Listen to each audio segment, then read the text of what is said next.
பிராயஷ்சித்தங்கள் என்ன பண்ணும்? பாவத்தை போக்கும், பாவம் பண்ணணுங்கிற எண்ணத்தை போக்காது.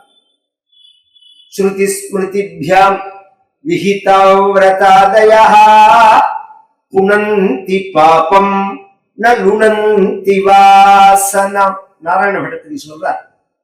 பின்ன எது பாவத்தையும் போக்கும், பாவம் பண்ணணுங்கிற எண்ணத்தையும் போக்கணும். கேச்சித் கேவலயா பக்தியா வாசுதேவ பராயணா அகந்துன்வந்தி காத்ஸ்னேன நிஹாரமிவ பாஸ்கரா அனந்த சேவாத்து நிகிருந்ததி த்வயி இதி பிரபோ துத்புருஷா பபாஷிரே. ஸ்ரீமன் நாராயணன் வைகுண்டவாசி ஸ்ரீஹப்பதி பெருமாள் சரணத்தில் நாம் வைக்கக்கூடிய பக்தியானது நம்மளுடைய பாவத்தையும் போக்கும், பாவம் பண்ணணுங்கிற எண்ணத்தையும் போகும். இது எப்படி போகும்? அது எப்படி போகும்? பிராயஷ்சித்தங்கள்லாம் பாவத்தை போக்குறது. வேணுகுல்மம் இவான் அழகா மூங்கில் காட்ட எரிச்சு விடுற மாதிரி.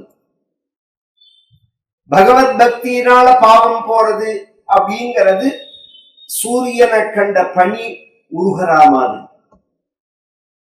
கவனிச்சு கேட்கணும். மூங்கில் காட்டை எரிச்சு விடுறதுன்னா, காட்டுல மூங்கில் காடு இருக்கும்.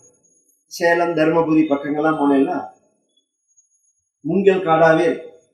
அது முத்தி போய் ஒரு காத்துல ஒன்னோட ஒண்ணு உரசி அதுவே தீ பத்திண்டா முழுக்க எரிஞ்சு போயிடும். அத்தனை மூங்கில் காடு எரிஞ்சு போயிடுத்தே, நஷ்டமா போயிடுத்தேன்னு நினைக்க வேண்டாம்.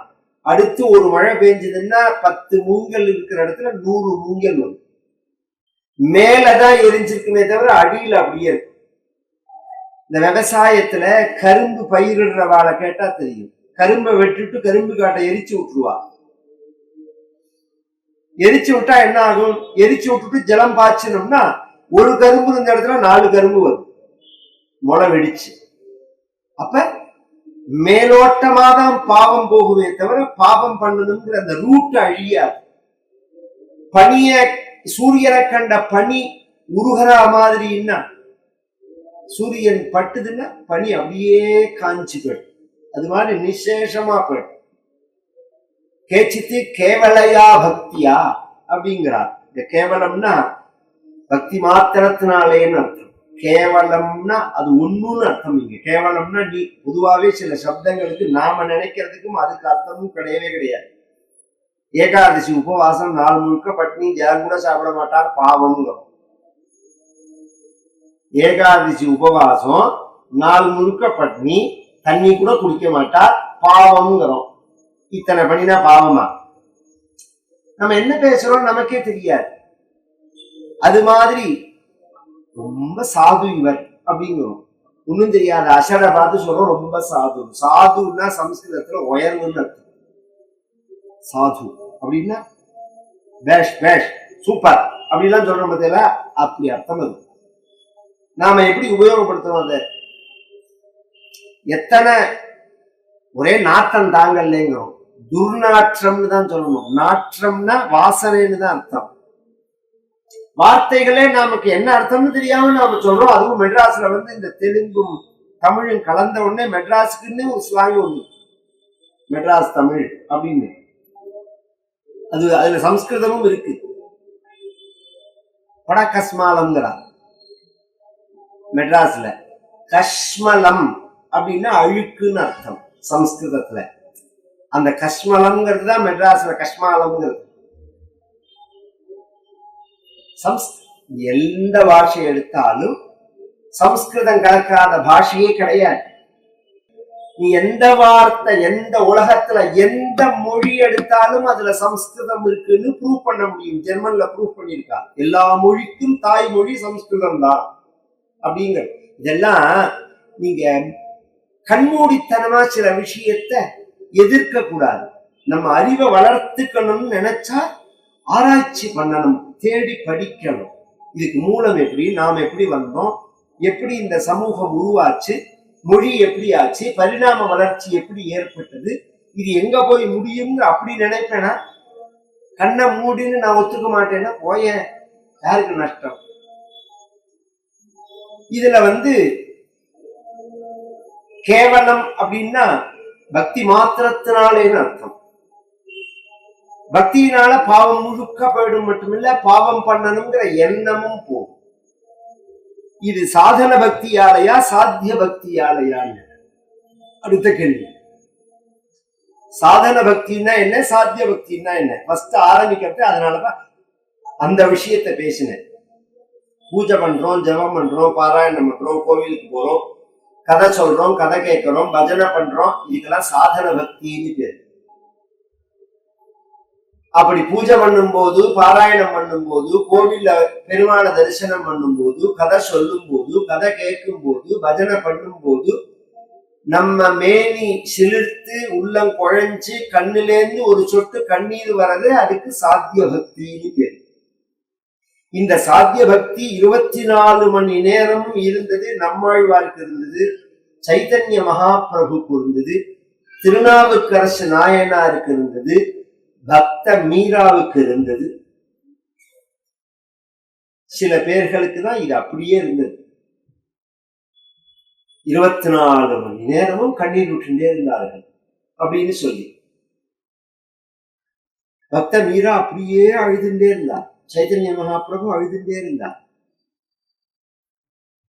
அந்த மாதிரி பக்திக்கு சாத்திய பக்தின்னு பேரு. அந்த சாத்திய பக்தியினால இந்த பாபம் போகும் அப்படின்னு சொல்லல, சாதன பக்தியினாலேயே போகும்.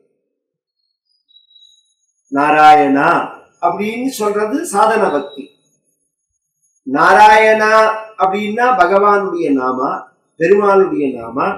இத சொன்னா நம்ம பாவங்கள்லாம் போயிடும் அப்படின்னு ஒருத்தன் தெரிஞ்சு ஸ்ரத்தா பக்தியோட சொன்னா பாவம் போகும்னு இல்ல, தெரியாம சொன்னாலும் பாவம் போகும். இப்படி ஒரு உண்மையா இது? இத நிரூபிக்க முடியுமா அப்படின்னு ஒரு கேள்வி ராஜா கேட்கிறான் பரீட்சித்து சுகரை பார்த்து. அதுக்கு பதிலா சொன்ன கதை தான் அஜாமிலன் கதை.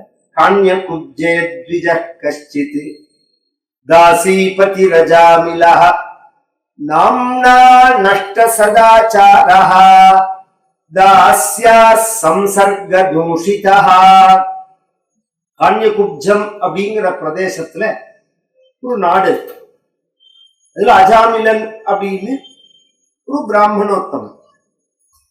பிராமணன்னா குணத்தினால செயலால, எல்லாருமே அதை தெரிஞ்சுக்கணும். பாப்பான்னு உடனே அவன் பொறப்புனால கிடையாது. பரப்புல எல்லாரும் ஒண்ணுதான். கர்மனா ஜாயத்தே த்விஜா. அதனால தானே பார்ப்பு அந்த வார்த்தையில வந்துட்டுதான் பார்ப்பான்ங்கிறது. பார்ப்புன்னா பறவைன்னு அர்த்தம். இந்த பரவிஜன்னு சொல்லுவா பிராமணனை. த்விஜன்னு பிராமணனுக்கும் பேரு, பறவைக்கும் பேரு. இரு பிறப்பாளன்னு அர்த்தம். பார்ப்பனன்னா இரு பிறப்பாளன். ஒரு பிறப்பு அம்மாட்ட பிறக்கிறது, இன்னொரு பிறப்பு உபநயனாதி சம்ஸ்காரங்களால அடையிறது. சில பேர் முதுகு சொரிஞ்சுக்க மட்டும் புனல் போட்டு இருப்பான், வேற ஒரு காரியமும் கிடையாது. அதால சர்வதஸ்மார்த்த விகித நித்திய கர்ம சதாச்சார அனுஷ்டான யோகிதாலாம் எல்லாம் வெறும் வார்த்தை தான். எது முதுகு சொரிஞ்சுக்க மட்டும்தான் பூனை. அதுவும் வாத்தியாட்ட கேட்கறதேவே இந்த முதுகை கொஞ்சம் அழுத்தி சொரிஞ்சுட்டு அருந்து போயிடுது, தடி பூனலா கொடுப்போம், அருகாத பூனலா கொடுப்போம். அதனால அவரும் டொயினூட வாங்கி கொடுக்குறார். அவன் இல்லை, 12 குணங்கள் இருக்கணும். சமதமாதி சமதம தப ஸ்வாத்தியாயாத்யேன திதிக்ஷா பிரஸ்ரய வித்யாத்ம ஞானானந்த யுக்தஸ்ய அப்படின்னு 12 குணங்கள் இருக்கணும் பிராமணன் அப்படின்னு சொன்னார். மனசு அடக்கம் இருக்கணும், புலன் அடக்கம் இருக்கணும், தபஸ் இருக்கணும், வேதம் படிச்சிருக்கணும், வேதத்துல சொல்லப்பட்ட கர்மங்களை செய்யணும், ஆசை இல்லாதவனா இருக்கணும், பறக்காதவனா இருக்கணும், பிறருக்கு ஹிம்சை பண்ணாதவனா இருக்கணும், பொய் சொல்லாதவனா இருக்கணும், நேர்மை உள்ளவனா இருக்கணும், ஆச்சாரம் உள்ளவனா இருக்கணும், அனுஷ்டானம் உள்ளவனா இருக்கணும், தெய்வத்தை வழிபடுறவனா இருக்கணும். இத்தனை இருக்கு. இப்படிலாம் இருந்திருக்காரு. அதனாலதான் மற்றவர்கள்லாம் மதிச்ச. ஒரு விஷயத்தை சொன்னத்தினால ஜனங்கள் செஞ்சுடுவார்களா? இன்னி பரியந்தம் எத்தனை பிராமணனை துவேஷிச்சு பிரச்சாரம் நடந்தாலும் அத ஜனங்கள் கூட்டம் கூட்டமா நின்று கேட்டாலும் முடிஞ்சு அந்த பக்கமா போறதே கோவில்ல உள்ள ஐயரை பார்த்து சாமி சௌரியமா இருக்கீங்களாங்க. அவர் இப்ப நான் சொன்ன தகுதி எல்லாம் இல்லாதவராவே இருக்கலாம். ஒரு பூஜை மட்டும்தான் அவர் பண்றார். பூஜை பண்றது இப்ப உதாரணம் சொல்றேன். 48 நாள் சபரிமலைக்கு விரதம் இருந்து மாலை போட்டுக்கிறவரை நாம என்ன சொல்றோம்? அந்த 48 நாள் சாமிங்கிறோம். அவனை 365 நாள் சாமிங்கிறோம் பூஜை பண்றவனை. ஏன் சொல்றோம்? அவன் சாமியை பூஜை பண்றதுனால சொல்றோம். அதனால மற்றவர்கள் கொடுத்த மதிப்பு அதெல்லாம் இல்லைன்னா மதிப்பு எல்லாம் கிடையாது. நார்மல் பர்சன் தான். அது எல்லாருமே சரி. அவரவர்கள் தர்மத்துல இருந்தாதான் அதுக்கு மதிப்பே தவிர, அந்த தர்மத்தை இல்லாம நான் சும்மா பேச்சுக்காக பேசினா அதுக்கு மதிப்பே கிடையாது. இவன் நான் எதுக்கு இத்தனையும் சொல்றேன்னா, அஜாமிலன்கிறவன் ஒரு சாதாரணமானவன் இல்ல, உயர்ந்த பண்பாளனா இருந்த பிராமணன். வேதங்கள்லாம் படிச்சு எல்லாம் பண்ணி கல்யாணமும் பண்ணிட்டு மனைவியோட அப்பா அம்மாவோட குடும்பம் நடத்தலாம். ஒரு நாளைக்கு காட்டுக்கு போனான். எதற்காக? என்ன சமித்து தர்ப்பம் எடுக்கிறதுக்காக. தர்ப்ப சங்கிரகணம்னு பஞ்சாங்கத்துல ஒரு நாள் போட்டு தர்ப்பம்னு இருக்கு பார்த்தீங்களா? அது 8 வகையா இருக்கு. எல்லா தர்ப்பத்தையும் எல்லாருக்கும் யூஸ் பண்ணக்கூடாது. இப்ப மெட்ராஸ் முழுக்க நாம உபயோகிக்கிறதுலாம் விஸ்வாமித்திரம்னு பேரு. இதுக்கு சத்திரியர்கள் தான் அதிகாரி. பிராமணர்களுக்குன்னு உள்ள தர்ப்பமே வேற.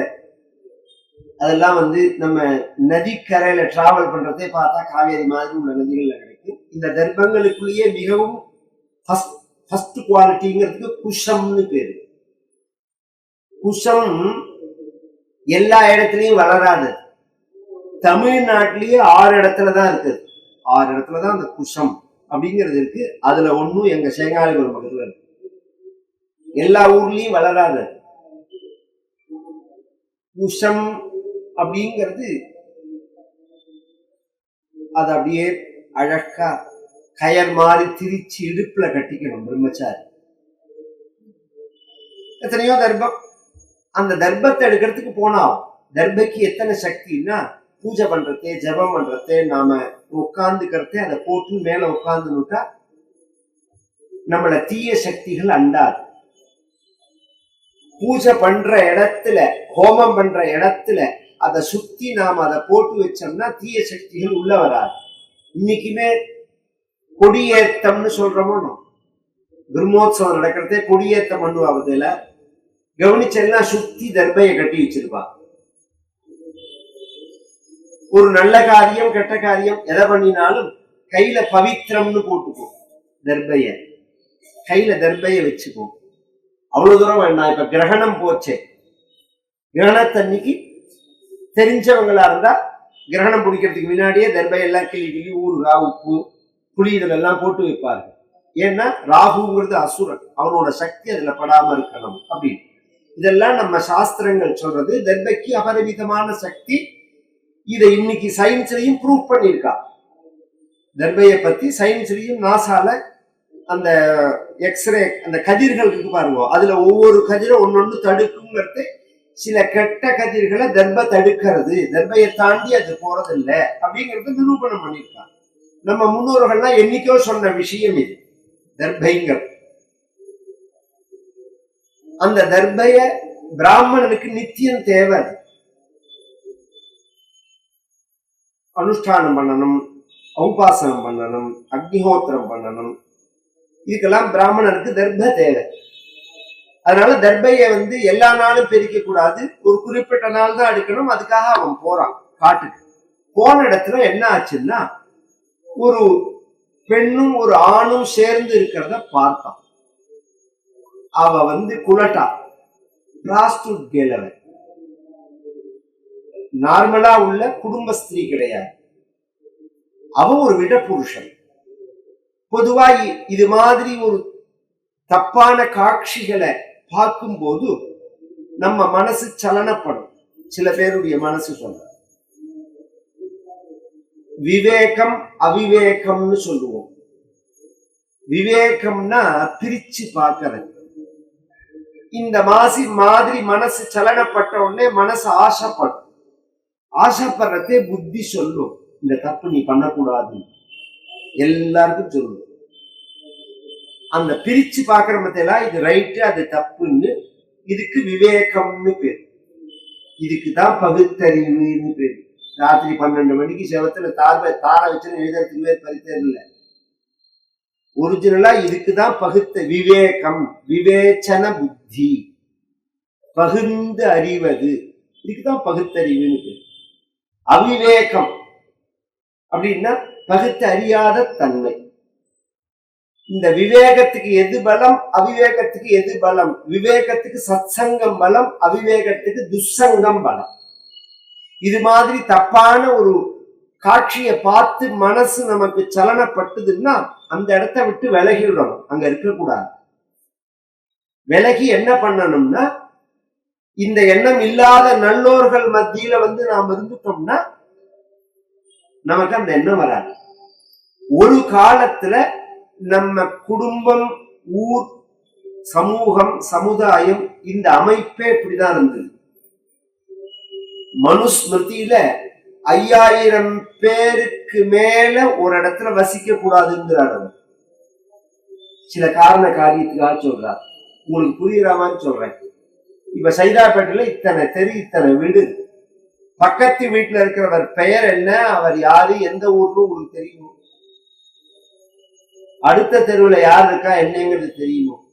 இதே கிராமத்துல கேட்ட எல்லாம் சொல்லுவான். இந்த தெருவை காமிச்சா இது என்ன தெரு, இந்த வீடு யாரோடது, இவர் பேர் என்ன, இவரோட ஊர் என்ன. அது மட்டும் இல்ல, எல்லாருக்கும் தெரிஞ்சிருக்கும்.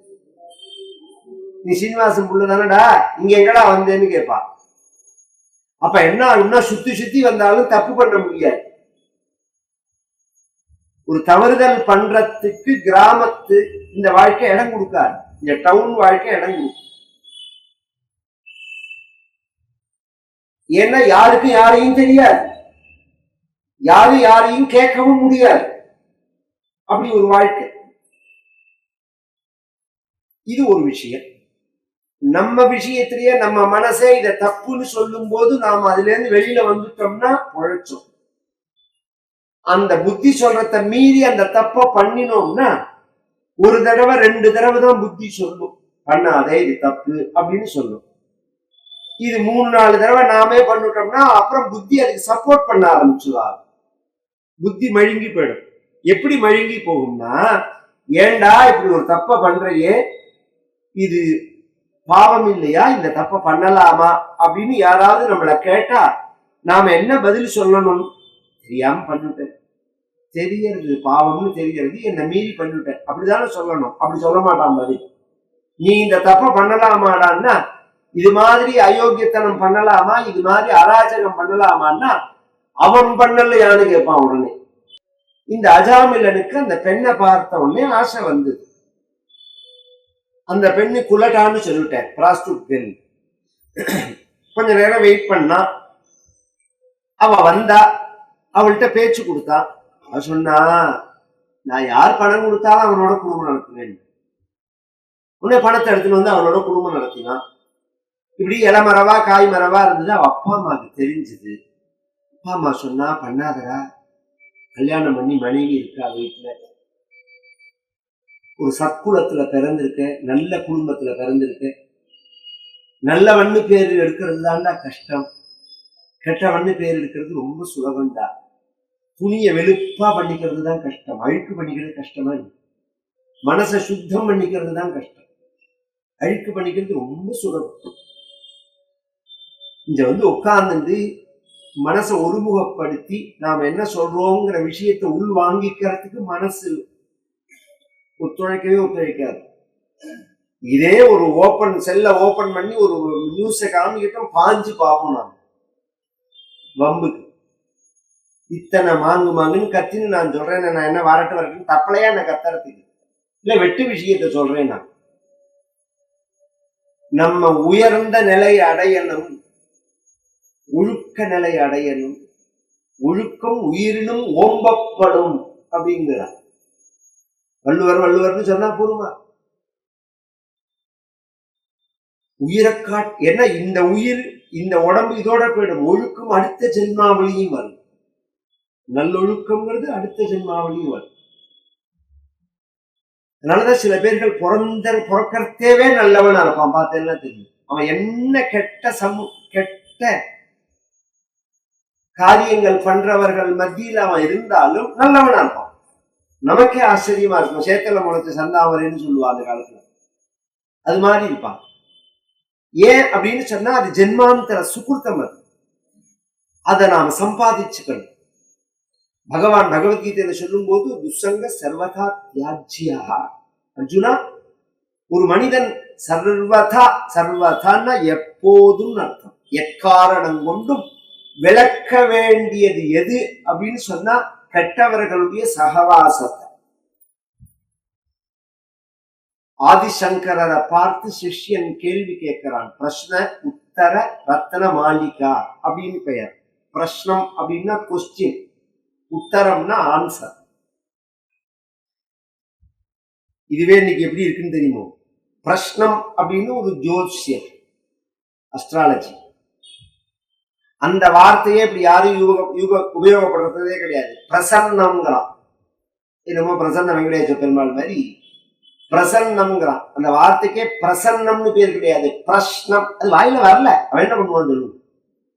பிரஷ்னம் அப்படின்னு பேரு. பிரஷ்னம்னா கொஸ்டின் அர்த்தம், கேள்வின்னு அர்த்தம். கேள்வியினுடைய அடிப்படையில உள்ள ஜோதிடம் அது. ஒரு கேள்வி நீங்க கேட்டா சோழிய உருட்டி போடுவா, போட்ட உடனே அதுக்கு பதில் வரும். அதுல இதுக்கு பிரஷ்னம்னு பேரு. கேள்வி கேட்கறான், எது உயர்ந்தது, ஒரு மனிதன் எங்க வசிக்கணும் அப்படின்னு சொன்னால் சஜ்ஜன நிகழ்த்தே அதவா காசியம்னா ஆதிசங்கர். நல்லோர்கள் எங்க இருக்காலும் அங்க இருக்கணும், இல்லையா காசிக்கு போயிடணும். எது விளக்கணும் வாழ்க்கையில அப்படின்னா கெட்டவர்களே, கெட்டவர்களுடைய சகவாசம், கெட்டவர்களுடைய பழக்கத்தை, கெட்டவர்களுடைய நட்பை. காரியமாறுதுங்கிறதுக்காக கூட கெட்டவர்களோட பழகக்கூடாது. சில பேர் சொல்லுவா, நமக்கு சில காரியங்கள் ஆக வேண்டியிருக்கு சார், அதனால வேற வழி இல்லை. அதை விட முட்டாள்தனம் வேற எதுவுமே. காரியமாறுதுங்கிறதுக்காக தலையில மண்ணெண்ணி ஊற்றி பத்த வச்சுக்கிய, மண்ணெண்ணியே கொளுத்திப்பியா? அது மாதிரி சுபாவமே மாறி போயிடும். கஷ்டப்பட்டு நம்மளை நாம் சரி பண்ணிக்கிறதுக்கு எத்தனை பூஜை, பாராயணம், ஜபம், ஹோமம், சத்சங்கம், கதாசிரவணம், எத்தனை காரியம் பண்ணிக்க வேண்டியிருக்கு. மனசை அடக்கிறதுக்கு நிமிஷமா மனசு நாசமா போயிடும். இல்லையே நிறைய பேர்ல கெட்டவன் தான் சௌக்கியமா இருக்கான். சௌக்கியமா இருக்கான்னு சொல்லவே சொல்லாதீங்க, பணக்காரனா இருக்கான். அவன் சௌக்கியமா இருக்கானா இல்லையான்னு அவனோட இருந்து பார்த்தாதான் தெரியும். எங்க தாத்தாவோட நாமக்கல்ல இருந்து சேலம் போறோம். நரசிம்மையர்னு ஒரு அட்வொகேட் நாமக்கல்ல இருந்தார், வைஷ்ணவர். பிராச்சீனமா உள்ளவர்களுக்கு தெரியும். ஐயங்கார் அவர். அவரோட கார்ல போறதே ஒரு இடத்துல பஞ்சரா போயிடுது காரு. அந்த கால கார் தானே, அம்பாசிடர் நிறுத்தி எல்லாரும் இறங்க சொன்னான் டிரைவர். மரத்தடி அங்க பார்த்தா மரமே ஒண்ணும் இல்லை. நான் ஒரு 10 நிமிஷத்துல டயரை மாத்தி விடுறேங்கிறான். தாத்தா ஓரமா ரோடு ஓரமா இருக்கிறதே அவர் சொன்னார். இவர் தாத்தா என்ன பண்ணார், பார்த்தார் ஒண்ணும் இல்லைன்னு. அங்க ஒரு வீடு இருந்தது. அந்த வீட்டு வாசல்ல ஒரு ஷெட்டு போட்டிருந்தா, அந்த ஷெட்ல போய் நின்னார். அதுக்குள்ள அந்த நரசிம்மையை ரோடு வந்து தீட்சிதர் இங்க வாங்க வாங்க வாங்கினார், அங்க நிற்காதீங்க. ஏன்னு கேட்டார். இது கடவுள் இல்லைன்னு சொல்லக்கூடிய கட்சிக்காரனோட வீடு.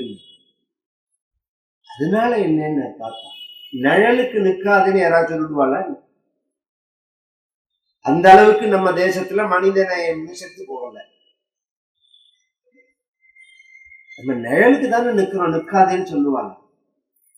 இது 2 பேருக்குள்ள பேச்சு வந்தது. அப்ப சொன்னார் அவர், இந்த மாவட்டத்துல இவன் தான் பிரதான பொறுப்புல இருக்கான், சௌக்கியமா இருக்கான் பாருங்க. இதை சுத்தி இருக்கிற பூமியும் ஒரு 50 ஏக்கர் போல வச்சுருக்கான். அப்படி இப்படி எல்லாம் சொன்னார். நீங்க சொல்றேன் பகவான் நாமாவை சொன்னா பகவான் நினைச்சா சௌக்கியமா இருக்கலாம்னு சொல்றேன், பகவான் இல்லைன்னு சொல்லிட்டு அவன் சௌக்கியமா இருக்கான் அப்படின்னா. அத்தா சொன்னார், வெளி பார்வையை வச்சு ஒருத்தரை நாம தீர்மானம் பண்ணக்கூடாது. சௌக்கியம்ங்கிறது வீடு, தோட்டம், பங்களா, கார் இதை வச்சு இல்லை.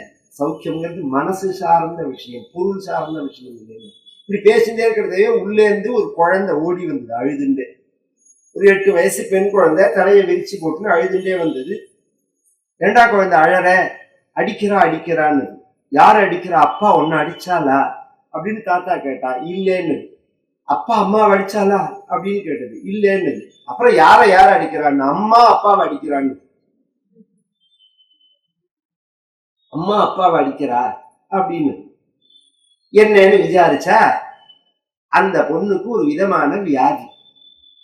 ரொம்ப நல்ல பொண்ணு. அவனோட மனைவி மகாபதிவர்த்தி. தினப்படி அப்படி மாங்குன்னு அவனுக்கு பணிவிட பண்ணுவான். அவனுக்கு காத்தால எழுந்திருக்கிறதுல இருந்து ஆரம்பிச்சு ராத்திரி பரியந்தம் பார்த்து செய்வான். ஒரு பிரச்சனை என்னன்னா, மாசத்துல 2 நாள் 3 நாள் அவளுக்கு பைத்தியம் முடிச்ச மாதிரி ஆயிடும். அந்த பைத்தியம் முடிச்ச மாதிரியான நிலை வந்ததுன்னா கையில எது கிடைக்கிறதோ அதை எடுத்துன்னு முடிச்சு எடுத்துருவான். அவன் அடி பெரட்டி எடுத்துருவான். சரி, இது இப்பதான் வரும், அமாவாசை அன்னைக்குதான் வரணும், பௌர்ணமாசை அன்னைக்குதான் வரும்னு நம்ம நிதானப்படுத்திக்கலாமான்னா அதுவும் தெரியாது, எப்ப வரும்னு தெரியாது. சரி, அவளை வேண்டாம் டைவர்ஸ் பண்ணிடுவோம்னா 28 நாள் காலை பிடிச்சுன்னு அழுவோம். 2 நாள் அடிச்சதுக்கு. இதை விட ஒரு தண்டனை வேணுமான்னு கேட்டார் தாத்தா. வாழ்க்கையில இதை விட தனியா ஒரு தண்டனை வேணுமா? அவனுக்கு 1000 விஷயம் இது மாதிரி புரியுமா? நமக்கு இந்த கஷ்டப்படுறத பார்த்து நான் சரி நன்னா படட்டும்ங்கிற ரீதியில சொல்லல. நீங்க நினைக்கிற சௌக்கியம் மனசு சார்ந்தது, வசதி சார்ந்தது இல்லை. அதனால குறுக்கு வழியில சம்பாதிக்கலாம், என்ன வேணாலும் பண்ணலாம். அந்த எண்ணம் வந்ததுனாலதானே ஜனங்களுக்கு பாபத்துல உள்ள பயம் போய் இனி என்ன கஷ்டப்படுறது நிக்கிறதா? இப்படி நீ சம்பாதிச்சு அந்த பணமாவது நிக்கிறதா? கூட நிம்மதியா இருக்கணும். 1 சாதம் சாப்பிட்டாலும் பழையது சாப்பிட்டாலும் நிம்மதியா இருக்கணும், சந்தோஷமா இருக்கணும், ஆரோக்கியமா இருக்கணும். அதுதான் செல்வம் அப்படிங்கிறது. இதெல்லாம் வேண்டாண்டா அப்படின்லாம் சொல்லி பார்த்தா அவ அப்பா அம்மா. அவனுக்கு பழகி போனதுனால அதை நிறுத்த முடியல. ஒரு கட்டத்துல மனைவிக்கு தெரிஞ்சு போய் இவனை விட்டுட்டு போயிட்டான். இவன் வசிக்கிறது பிராமணர்கள் மத்தியில தானே, அக்ரஹாரத்துல. பொதுவா பிராமணனுக்கு விருத்திங்கிறது ஒரு பூஜை பண்ணி வைக்கிறது, ஹோமம் பண்ணி வைக்கிறது, சிரார்த்தம், தர்ப்பணம் இத்தியாதி காரியங்கள். இது இந்த காலம் மாதிரி அந்த காலம் கிடையாது. இன்னைக்கு எவனா கிடைச்சா போதுங்கிற ரீதியில பண்ணி வைக்கிறோம். அவன் என்னன்னே நமக்கு தெரியாது. நம்ம ஒரு வாத்தியார்த்த சொல்லுவோம், அவர் ஒருத்தட்ட சொல்லுவார், கடைசியில் 5வது ஆள் தான் நமக்கு வருவான் பிரார்த்தனை பண்ணி வைக்கிறது. அவனுக்கு என்ன தெரியுமோ அதை பண்ணி வச்சுட்டு போவான். நாமும் ஆள் கிடைச்சா போருங்கிற லெவல்ல தான் இருக்கு. அந்த காலம் அப்படி கிடையாது. ஒருத்தரை பத்தி தெரியாம ஒரு வைதிக காரியத்துக்கு சொல்ல மாட்டான். அவன் முதல்ல நல்ல பரம்பரையில பிறந்தவனா, வேதம் படிச்சவாளா, இவன் அப்பா அம்மா வேதம் அப்பா படிச்சவரா, தாத்தா படிச்சவரா, இவன் வேதம் படிச்சவனா, இத்தியாதி காரியங்கள்லாம் இருக்கு. இத்தனையும் பார்த்துட்டு தான் வைதிகத்துக்கு அவனை சொல்ல முடியும். அது மாதிரி ஏதாவது ஒரு அனாச்சாரம் இருந்ததுன்னா வைதிகத்துக்கு அவனை சொல்ல மாட்டான், நல்ல காரியங்களுக்கு சொல்ல மாட்டான். அது மாதிரி சொல்றதை நிறுத்திட்டான், நிறுத்தி போயிடு.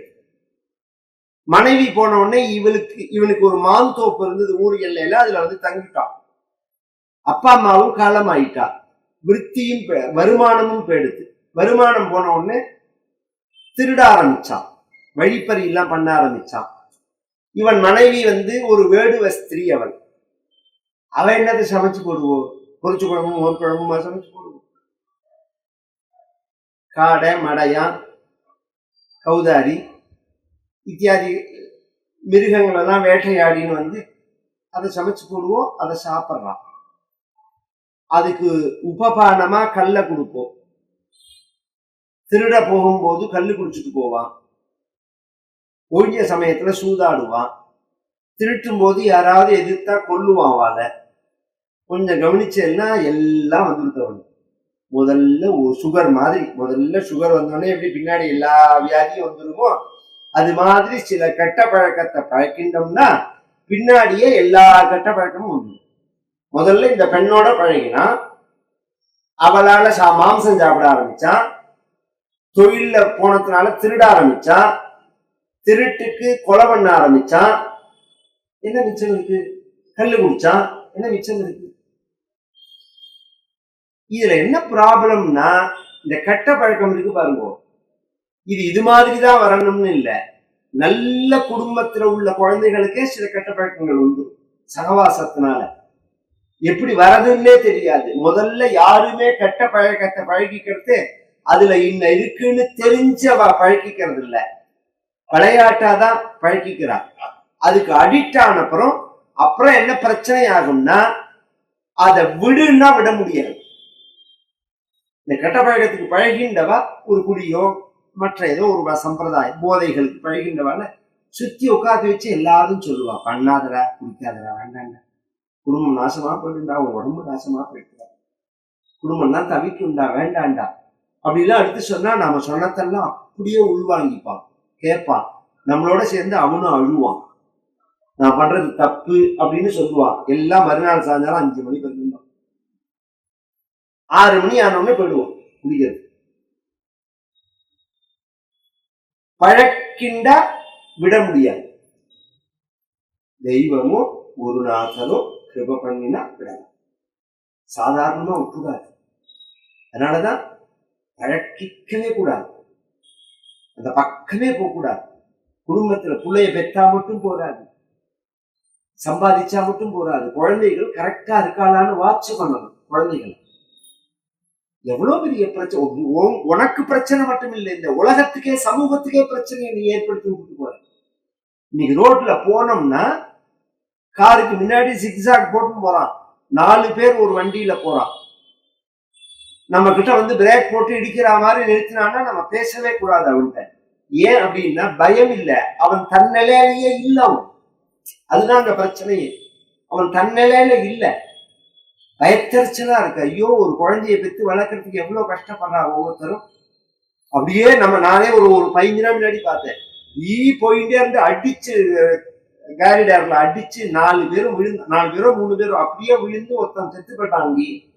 நான் அந்த வேலை வரத்தே பார்த்தேன், கண்ணீர் விட்டுட்டே வந்தேன். இந்த பிள்ளைய வைக்கிறதுக்கு எவ்வளவு கஷ்டப்பட்டிருப்பா, வளர்க்கறதுக்கு எவ்வளவு கஷ்டப்பட்டிருப்பா. அதை கவனிச்சு குழந்தைகளை வளர்க்க வேண்டாமா? கெட்ட பழக்கங்கள்லாம் கூடாது அப்படின்னு சொல்ல வேண்டாமா? பழகிண்டா விடாது. அஜாமிலனுக்கு அப்படி ஆயிடுச்சு. இதுக்கு மத்தியில இதுல ஒரு 100 பிரச்சனையும் சொல்றேன். நாராயண பட்டத்திரி சொன்னார், அஜாமிலன் கெட்டவனா போயிட்டான், அயோக்கியனா போயிட்டான். அவன் அதோட நிக்கல, ஒரு அஜாமிலன் 10 அஜாமிலனை தயார் பண்ணினான்னு. என்ன அர்த்தம்? 10 குழந்தை பிறந்தது அவனுக்கு, 10 குழந்தை பிறந்தது. இந்த 10வது பிள்ளைக்கு முதல்ல பிறந்த 9 குழந்தைகளுக்கு அந்த வேடுவ குல பழக்கப்படி காடா மொடை கட்டா குட்டைன்னு என்னமோ பேரை வச்சான். 10வது குழந்தைக்கு மட்டும் நாராயணான்னு பேர் வச்சான். நாராயணான்னு எப்படி பேர் வச்சான் அப்படிங்கிறதுக்கு பாகவதம் சுருக்கமா சொல்லிட்டு போயிடுது. ஏற்கனவே அவன் பண்ணின தர்ம இவனை ரட்சிக்கிறதுக்காக அந்த எண்ணத்தை தோன்றினது அவனுக்கு அப்படின்னு. இதுக்கு புராணாந்தரங்கள்ல ஒரு கதை இருக்கு. இந்த பெண்ணு 10வது கர்ப்பமா இருக்கும் போது ஒரு சன்னியாசி காட்டுல இருக்காவா, அந்த வழியா வர இந்த பெண்ணை பார்த்து, அம்மா பசிக்கிறதுன்னாரு அவர். இல்ல, அவ சொன்னா, சாமி நாங்க வேக வச்ச பதார்த்தம் உங்களுக்கு கொடுக்க கூடாது. இதெல்லாம் அந்த காலத்துல தெரியும், எல்லாருக்கும் தெரியும். நான் வேக வச்ச பதார்த்தம் உங்களுக்கு கொடுக்க கூடாது, அதனால நான் அரிசி தரேன், பானை தரேன், தயிர் தரேன், மாங்காய் தரேன், இந்த கிணறு இருக்கு, நீங்களே சாதம் வச்சு சாப்பிட்றீங்களான்னு கேட்டான். குடுமான்னார் அவர். கிணத்துல குளிச்சுட்டு உடனே அவ அடுப்பை மூட்டி கொடுத்தா, பானையை வச்சார், சாதத்தை வச்சார், தயிர் கொடுத்தா, சாப்பிட்டா. சாப்பிட்டு வந்து உட்கார்ந்துட்டா. உட்கார்ந்துட்டோடனே அந்த பெண்ணு வந்து நமஸ்காரம் பண்ணினா. நமஸ்காரம் பண்ணிட்டு எழுந்திருக்கிறா. கண்ணுலேருந்து கண்ணீர் வருது. ஏம்மா அழறேன்னு கேட்டான். இல்ல சாமி, நான் வந்து ஒரு வேடுவ பெண்ணு, ஒரு விஷயத்த நினைச்சா எனக்கே வருத்தமா இருக்கு. என்ன, என் கணவர் இருக்காரே உங்களை மாதிரி ஒரு உயர்ந்த தவத்தில் இருந்தவர் தான், தடுமாற்றத்தினால அவர் வாழ்க்கை மாறி போயிடுது. இது எனக்கு பாவம் கிடையாது, அவருக்கு பாவம். இதெல்லாம் கவனிச்சு கேட்கணும். எது யாருக்கு தர்மமோ அது அவர்களுக்கு பாவம் கிடையாது. தர்மவியாதன்னு ஒரு சரித்திரம் மகாபாரதத்துல. கசாப்பு கடைக்காரன் அவன். அவன்கிட்ட போய் கௌசிகன்கிற பிராமணன் தர்மம் கேட்கிறான். அவன் ஆச்சரியமா தர்மங்களை சொன்னான். அப்ப அந்த கௌசிகன்கிற பிராமணன் சொன்னா, இவ்வளவு அழகா தர்மங்களை சொல்றையே, இந்த கசாப்பு கடை வச்சிருக்கிறியே இது பாவம் இல்லையான்னு கேட்டான். எப்படி பாவம் ஆகும்னு கேட்டான். 2-3 காரணத்தினால பாவமாகாது. ஜீவோ ஜீவஸ்தி ஜீவன். மாம்சம் சாப்பிடக்கூடாதுன்னு சாஸ்திரம் எங்கேயுமே சொல்லல. பின்ன என்ன சொல்றது அப்படின்னா, யாருக்கு எதுங்கிறது இருக்கு. காஷ்மீர்ல -20 டிகிரியில உள்ள மிலிட்ரிக்காரர்களுக்கு மிலிட்ரிய விஸ்கி பிராந்தி கொடுக்கும்.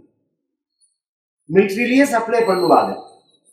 ஆஸ்பத்திரியில ஒரு ஆபரேஷன் பண்றதுக்கு போதை கொடுக்கறா. அதே போதையை நீங்க வெளியில வாங்கி யூஸ் பண்ணா குற்றம். ஆஸ்பத்திரியில ஆபரேஷன் பண்றதே அதை உபயோகப்படுத்தினா அது ரைட்ஸ். ஒரு போதைய நாம தனியா மாத்திரையா வாங்கி சாப்பிட்டா அது குற்றம். அது வித்தா குற்றம். அது ஆபரேஷன் பண்ணும் போது டாக்டர் உபயோகிச்சா குற்றம் இல்லை. இப்படி இருக்கணும். இது மாதிரி சாஸ்திரம் பிரிச்சு சொல்றது. சரீரத்துக்காக என்ன மாதிரி சரீரத்தால காரியம் செய்யறோங்கிறத வச்சுதான் உணவே அப்படிங்கறத. அது அந்த மாதிரி கடுமையான ஒர்க் பண்றவாளுக்கெல்லாம் அது விதிச்சிருக்கு. அந்த புரோட்டீன் தேவை வாளுக்கு ஒண்ணு. அதனால எனக்கு இது பாவம் கிடையாது அப்படின்னு தான் தர்ம வியாதி. அப்புறம் மேல சில விஷயங்களை சொல்றான். அது மாதிரி இந்த பொண்ணு சொன்னா எனக்கு பாவம் கிடையாது, அவருக்கு தான் பாவம்.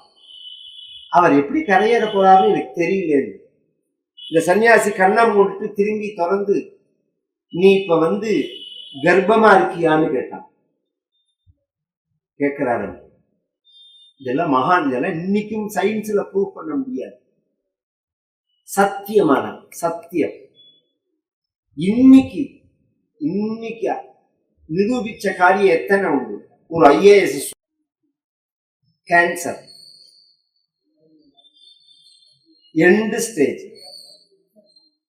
இன்னொரு 3 மாசத்துக்கு மேல ஒரு உயிரோட இருக்க மாட்டார் அப்படின்னு டாக்டர்லாம் சொல்லிட்டார். இவர் என்ன பண்றார், மேல வைத்தியம் கிடையாது, நீங்க வீட்டுக்கு போங்கன்னு சொல்லிட்டார் டாக்டர். இவர் கிளம்பி, இவருக்கு சத்யசாய் பாபாட்ட பக்தி உண்டு. அதனால நேர புட்டபர்த்தி போனார். வரிசையில எல்லாரோடையும் உட்கார்ந்து இருந்தார். சத்யபாபா சாய்பாபா வரத்து கண்ணீர் விட்டார். கிட்டக்க வந்தார். அவர் ஒத்து பார்த்தார் சாய்பாபா. இப்படி கையில விபூதி எடுத்து கொடுத்தார். சுந்தரம் அப்படின்னார். அவர் தன்னை அறிமுகமே படுத்திக்கல. சுந்தரம் கேன்சர் கேன்சல் அப்படின்னார். கவனிச்சு கேட்கணும். சுந்தரம் கேன்சர் கேன்சல் அப்படின்னார். இவர் அழுதார். 10 நாள் தங்கினார். வீட்டுக்கு வந்தார். உடம்பு ஆரோக்கியமாச்சு. 3 மாசம் ஆச்சு, 6 மாசம் ஆச்சு, 1 வருஷம் ஆச்சு. அப்புறம் நார்மலா அந்த டாக்டர் டெஸ்ட்டுக்கு போனார். உடம்ப பார்த்தா ஒரு கேன்சருமே இல்லைங்கிறாங்க.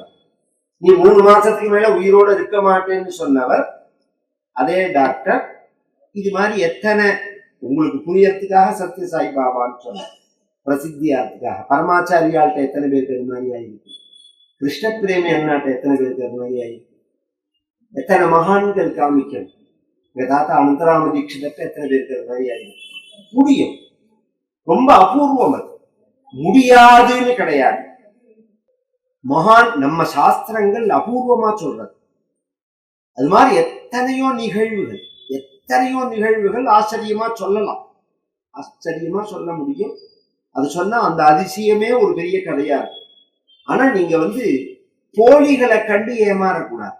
சில பேர் வேஷம் போட்டு புது சொல்றேங்கிற பேர்ல ஊரை ஏமாற்றி ஃப்ராடு பண்ணி பாமரஜனங்கள் ஏமாந்து போறது அதெல்லாம் வருத்தமா. உண்மையான மகான்களுக்கு லட்சணம் என்னன்னா, உங்கள்கிட்ட உன்னை எதிர்பார்த்து அந்த அனுகிரகமே இருக்காது. உங்கள்கிட்ட இருந்து உன்னை எதிர்பார்த்தே அவன் அனுகிரகம் பண்ண மாட்டான். இவர் நீ கர்ப்பமா இருக்கியா? ஆமா. உனக்கு புள்ள குழந்தை தான் பிறக்கும், ஆண்மகன் தான் பிறப்பான், அவனுக்கு நாராயணன்னு பேர் வை. உன் கணவனை திரும்ப திரும்ப அவன் பேரை சொல்லி கூப்பிட சொல்லு. நாராயணா வா, நாராயணா உட்காந்துக்கோ, நாராயணா சாப்பிடு, நாராயணா தூங்கு, நாராயணா விளையாடு, இப்படியே சொல்ல சொல்லு. ஏன் இவனை சாஸ்திரங்கள்ல சொன்ன பரிகாரங்களால இவனை பாபத்திலிருந்து நிவர்த்தி பண்ண முடியாது. ஏன்னா அதெல்லாம் தாண்டி போய் பத்தித்தனா பேட்டாவும். பகவானா கருணை வச்சு இவனை காப்பாத்தினாலதான் உண்டு.